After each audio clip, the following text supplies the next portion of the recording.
Hey guys, and welcome back to this channel. In this video I'll be showing you guys how you can add GIFs to like your Google Slides.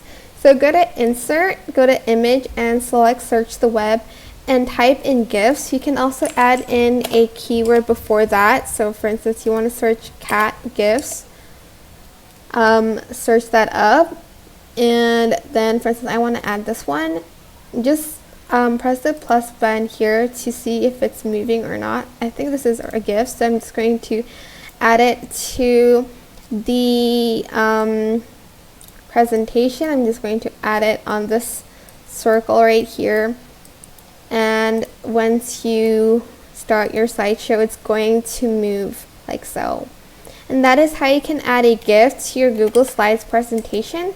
I hope this tutorial was helpful for you guys. Don't forget to like, comment, share, and also subscribe to this channel if you haven't done that already. If you have any questions, just leave it in the comment section down below and I will try my best to answer them all for you guys. If you found this video helpful, please click the thanks button above the description box down below. Thank you so much for watching. Bye!